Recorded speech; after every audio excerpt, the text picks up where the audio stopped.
Bonjour à tous et bienvenue dans cette vidéo. Aujourd'hui, je vous propose une exploration en animation 3D des technologies de l'ISS. Découvrez chaque coin et recoin de cette cité spatiale, véritable prouesse technologique. Accrochez-vous bien, car vous allez être transporté dans un univers où l'ingénierie et l'innovation dépassent les frontières de l'atmosphère terrestre. Générique.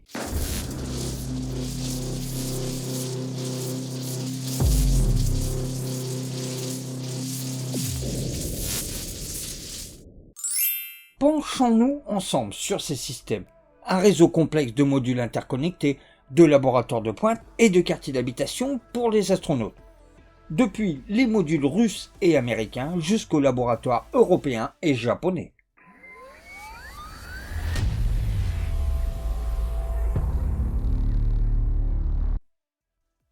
La première structure, posée en octobre 2000, est la Z1, avec le Z désignant le zénith et à son opposé le nadir. La charpente de l'ISS est un exploit d'ingénierie remarquable, composé d'un assemblage de 11 segments numérotés de S6 à P6, comme dans le langage maritime, bâbord et tribord, S représentant la traduction de tribord pour starboard, tandis que P représente porte et sa traduction est bâbord.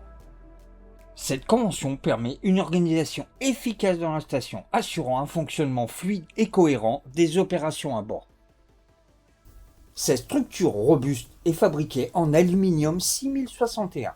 Elle est choisie pour la construction de l'ISS en raison de ses propriétés clés: légèreté, résistance et durabilité.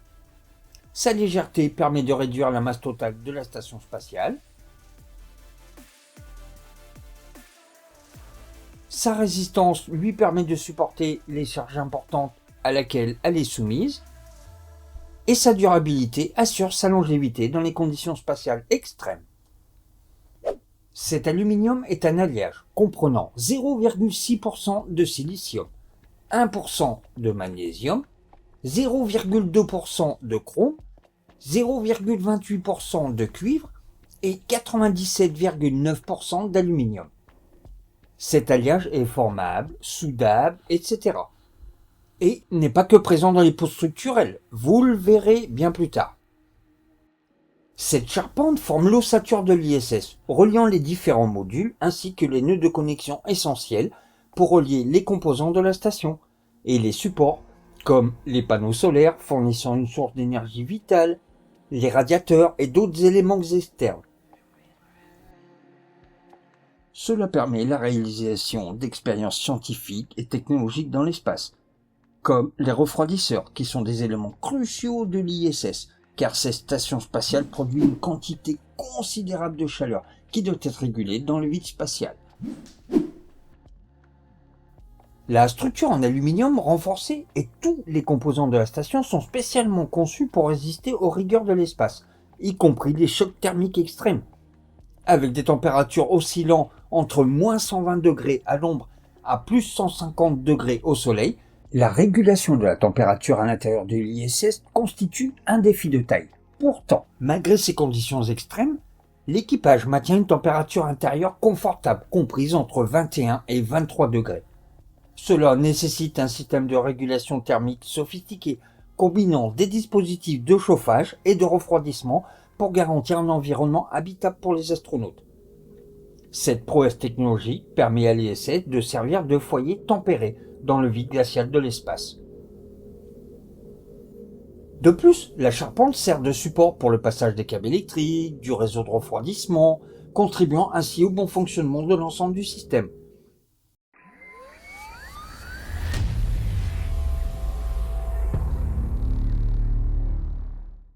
Un système très perfectionné appelé ATCS, Active Thermal Control System, a été imaginé. La plupart des nombreux systèmes de la station produisent de la chaleur résiduelle qui doit être transférée de l'ISS vers l'espace pour assurer le contrôle thermique et maintenir les composants à des températures acceptables.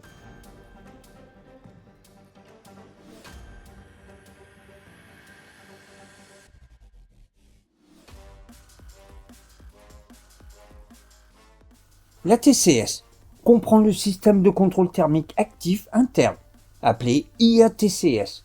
le système de contrôle thermique actif externe EATCS et le système de contrôle thermique photovoltaïque PVTCS. Ce système PVTCS utilise des boucles d'ammoniac pour collecter la chaleur excédentaire des composants du système d'alimentation électrique dans l'ensemble d'équipements intégrés, appelé IEA. Elle transporte cette chaleur vers les radiateurs PV situés sur les modules P4, P6, S4 et S6, où elle est dissipée dans l'espace. Le PVTCS se compose d'un liquide de refroidissement à l'ammoniac anhydre, de plaques froides, de sous-ensembles de contrôle de débit de pompe, appelé PFCS, et d'un radiateur photovoltaïque appelé PVR. En effet, l'ammoniac gèle à moins 77 degrés, et sa vitesse de circulation l'empêche de geler lorsque l'ISS est dans l'ombre de la Terre. Il utilise un fluide pompé mécaniquement pour collecter, transporter et rejeter la chaleur.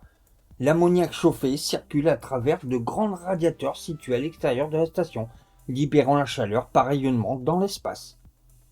Cette combinaison de systèmes assure le contrôle thermique nécessaire pour maintenir les composants de la station à des températures acceptables. Ce système ATCS utilise un fluide pompé comme le PVTCS dans des circuits de boucle fermée pour remplir 3 fonctions: collecter la chaleur, transport de chaleur et rejet de chaleur. La chaleur perdue est évacuée de 2 manières, à travers des plaques froides et des échangeurs de chaleur, appelés IFHX, qui est un appareil de transfert de chaleur entre le système EATCS et IATCS. L'ammoniac chauffé circule à travers de grands radiateurs situés à l'extérieur de la station spatiale, libérant la chaleur par rayonnement vers l'espace qui refroidit l'ammoniac lorsqu'il circule à travers les radiateurs. L'IATCS se compose de boucles qui font circuler l'eau à l'intérieur du module US Destiny Laboratory pour collecter l'excès de chaleur des équipements électroniques et expérimentaux et distribue cette chaleur aux échangeurs thermiques d'interface pour le transférer à l'EATCS. Ces radiateurs sont contrôlés par un algorithme qui permet de les mettre en position face au Soleil ou face à la Terre. En plus des refroidisseurs, la charpente du ISS est également équipée d'un rail permettant le déplacement du bras robotique Canadarm2, un outil indispensable pour la maintenance et la manipulation d'équipements externes.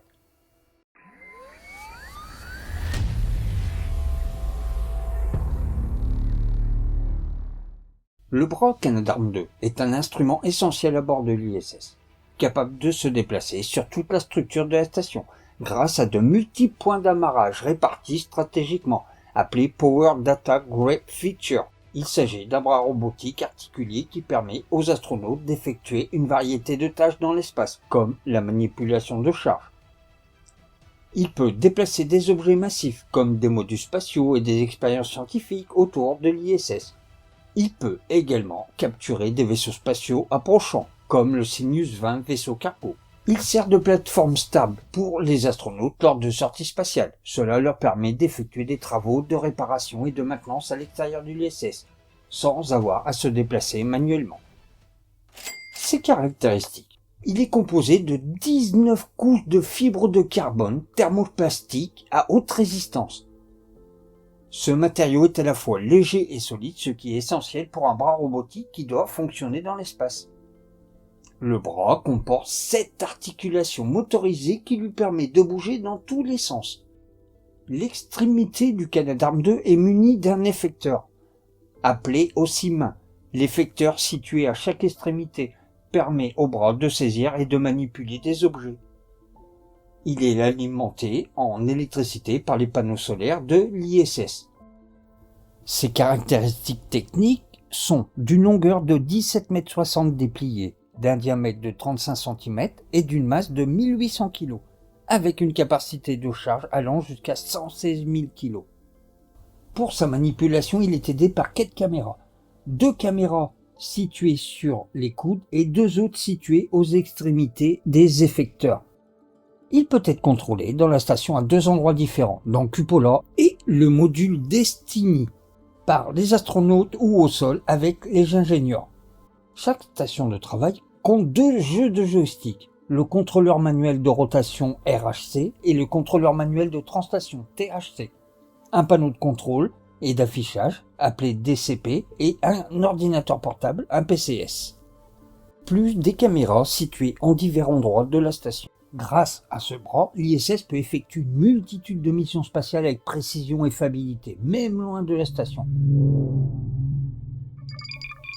L'ISS va toujours dans la même direction, d'ouest en est, entre le 51e parallèle nord et le 51e parallèle sud.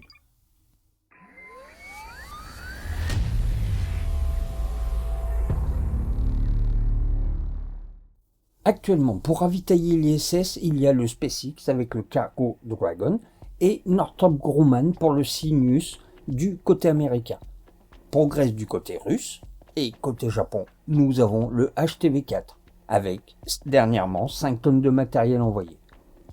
En tout, généralement, il y a au moins 4 vaisseaux spatiaux présents, dont certains sont là pour évacuer les astronautes si nécessaire, comme le Soyuz MS et le Crew Dragon de SpaceX.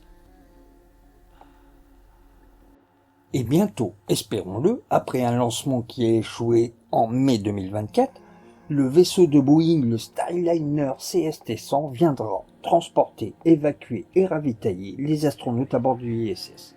Comme l'agence spatiale russe quittant le navire normalement cette année, Boeing tient à cœur de réussir. Cela montre que la station spatiale peut accueillir jusqu'à 8 vaisseaux spatiaux simultanément, prouvant sa capacité à gérer des opérations complexes dans l'espace. D'ailleurs, le cargo Cygnus a récemment livré la toute dernière imprimante 3D métal à bord de l'ISS. Restez à l'écoute pour une future vidéo où nous explorerons cet événement passionnant en détail. On estime qu'il y a environ un minimum de 9,7 km de fil électrique sur la Station spatiale internationale. Elle ne pourrait ne pas inclure tous les câbles présents à bord de la station, car il peut y avoir d'autres câbles utilisés par les systèmes spécifiques, des expériences scientifiques et d'autres équipements, et il doit y en avoir beaucoup.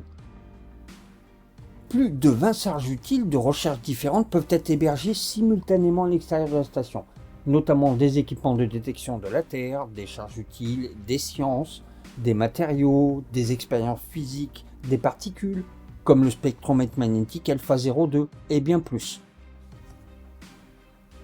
La station spatiale parcourt une distance équivalente jusqu'à la Lune et retour en une journée environ. Le logiciel en orbite surveille environ 350 000 capteurs, garantissant ainsi la santé et la sécurité de la station et de l'équipage.